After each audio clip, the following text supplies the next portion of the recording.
তখন থেকে আমি ওকে নিজের মেয়ের মতো মানুষ করেছি। ভেবেছিলাম আমার পরে আমার দলের ডাকাত রানী হবে ও। সেইভাবেই ওকে তৈরি করছিলাম। তারপর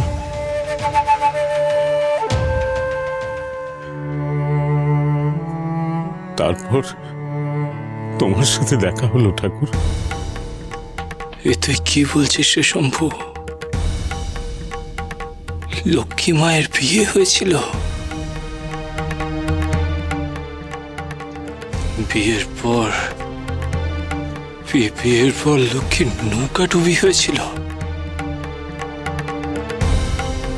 আমার চোখের সামনে পদ্মা তলিয়ে গেল জলের তলা।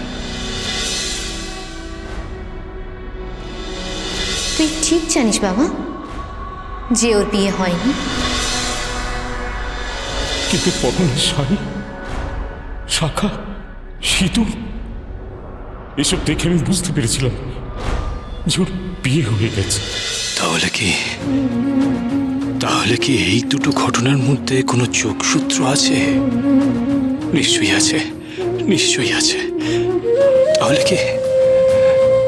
তাহলে কি আমি যা ভাবছি তাই? বড় মা কি তেমনই কোনো ইঙ্গিত দিতে চেয়েছিল আমাকে?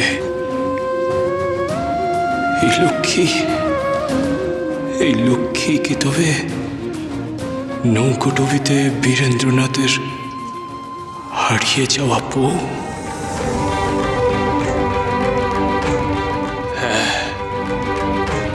হ্যাঁ, তবে আমি যা ভাবছি তাই ঠিক। আমার মন বলছে যে লক্ষ্মী তবে ওরই বউ। হ্যাঁ, ওরই বউ। ঠাকুর, তুমি কার কথা বলছো? লক্ষ্মী কার বউ? ওরে শম্ভু, আমি যার কথা বলছি সে হলো নাটোরের রাজ পরিবারের একজন। কি বলছো গো ঠাকুর? লক্ষ্মীর স্বামী নাটোরের রাজ পরিবারের একজন? কি বলছো তুমি ঠাকুর? এ কি সত্যি? সত্যি, আমার তো মনে হচ্ছে এটাই সত্যি। রাজ পরিবারের বীরেন্দ্রনাথ, তার জীবনেও হুবহু একই ঘটনা ঘটেছিল।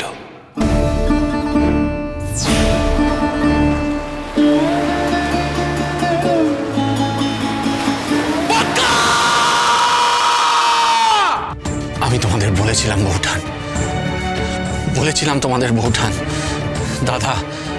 দাদা আমি তোমাদের বলেছিলাম তোমরা মেয়ে দেখতে যেও না। আমার বিবাহ জীবন যে বড়ই অভিশপ্ত। সেই জন্যই আমি তাকে জন্মের মতো হারিয়েছি।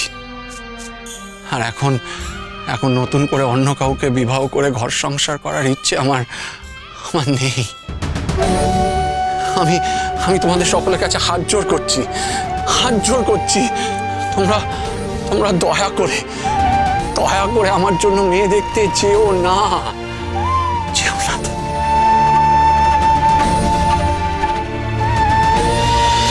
বুঝলি শম্ভু, সেই দিন প্রবল জলোচ্ছ্বাসে এবং নদীর স্রোতে নৌকো টালমাটাল হওয়ায় বীরেন্দ্রনাথের সদ্য বিবাহিতা স্ত্রী পড়ে যায় নৌকো থেকে আর ভেসে যায় ওই জলের স্রোতে।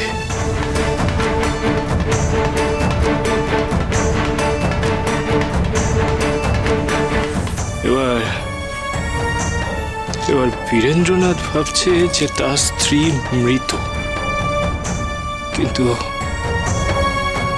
কিন্তু এমনও তো হতে পারে শম্ভু, তুই যে মেয়েকে কুড়িয়ে পেয়েছিলি নদীর তট থেকে, যাকে তুই উদ্ধার করেছিলি সেই দিন, সেই হলো বীরেন্দ্রনাথের হারিয়ে যাওয়া স্ত্রী লক্ষ্মী। কিরে শালা, কিরে হতে পারে না? হ্যাঁ, বল বল বল। হতেই পারে। কেননা ওই আমার মা লক্ষ্মী তো তখন ওই সদ্য বিবাহিতার মতো শাড়ি গয়না সব পরাই। শাড়ি শাড়ি গয়না ছিল, তাই না? ছিল, তাই না?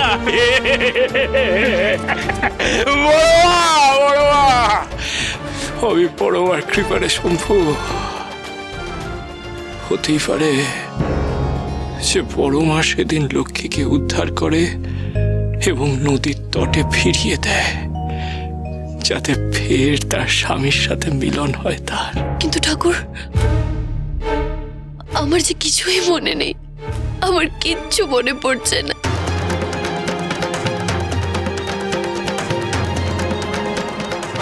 তা কি করে হয়? আপনি কি মনে করছেন ঠাকুরপো, আপনার সেই স্ত্রী আবার ফিরে আসবে? না বৌঠান, না, আমি তা ভাবছি না বৌঠান। আমি যে তাকে খুব খুব অল্প সময়ের জন্য পেয়েছিলাম মাত্র। আমি তো তোমাদের আগেই বলেছিলাম, সেই প্রবল ঝড়ে সে নদীর বুকে তলিয়ে গেল। আমি চিরজীবনের মতো তাকে হারালাম।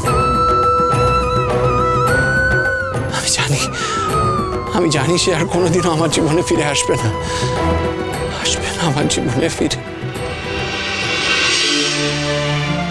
তোর মনে নেই তো কি হয়েছে রে মা? তোকে আর বীরেন্দ্রনাথকে মুখোমুখি দাঁড় করাতে হবে রে আমায়। আমার স্থির বিশ্বাস বীরেন্দ্রনাথ তোকে ঠিক চিনতে পারবে রে। আর তাছাড়া তোকে তো এখনো সে দেখেনি রে, বুঝলি শম্ভু? রাজ পরিবারের কেউ এখনো লক্ষ্মীকে দেখেনি। আমি তাকে রেখেছিলাম আচার্য মশাইয়ের পরিবারের সাথে। আমার বিশ্বাস লক্ষ্মীকে যদি একবার বীরেন্দ্রনাথের পাশে দাঁড় করানো যায়, সে নিশ্চয়ই চিনতে পারবে, নিশ্চয়ই পারবে। পারে। ওঠ রে মা, ওঠ ওঠ ওঠ, তোকে আমায় এখনই নিয়ে যেতে হবে রে, ওঠ। ওরে মা, দেরি করলে চলবে না রে, তোকে যে আমাকে বীরেন্দ্রনাথের পাশে দাঁড় করাতেই হবে রে মা। চল দেখি মা, চল চল চল চল চল দেখি। আসি রে শুন।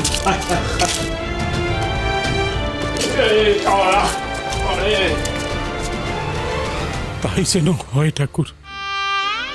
মা, মা গো, বামদেব ঠাকুরের বিশ্বাসই যেন সত্যি হয়, তাহলে আমার লক্ষ্মী মায়ের একটা গতি হবে। দেখো মা, মা গো। এই রে, বামদেব ঠাকুরকে তো এই কথা জানানোই হয়নি। ও ঠাকুর, ঠাকুর, ঠাকুর, ঠাকুর, ওই ওরা দেখতে পাচ্ছি না তো, কোথায় গেল? বৌঠান, বৌঠান, তোমরা যদি এরকমই জেদ করো তাহলে আমি এখান থেকে অনেক দূরে কোথাও চলে যেতে বাধ্য হব।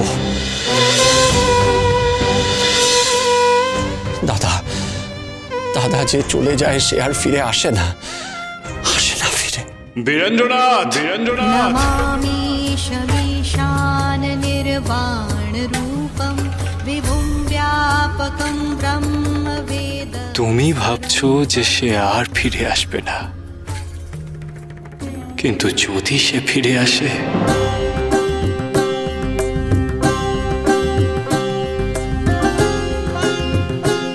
তখন কি করবে বীরেন্দ্রনাথ? মামা, এসব তুই কি বলছিস? বীরেন্দ্রনাথ, এই যার মন্দিরের সামনে তুমি দাঁড়িয়ে আছো, তার খেলা যে অনন্ত বীরেন্দ্রনাথ। আমার বড় মায়ের খেলা বুঝে এত সাধ্যি কার বীরেন্দ্রনাথ? বামা, এসব তুমি কি বলছো? যে মৃত সে কি কখনো ফিরে আসে বামা? সে মেয়ে তো ঠাকুরপোর চোখের সামনে মাঝ নদীতে তলিয়ে গেছে। मोहन तीर्था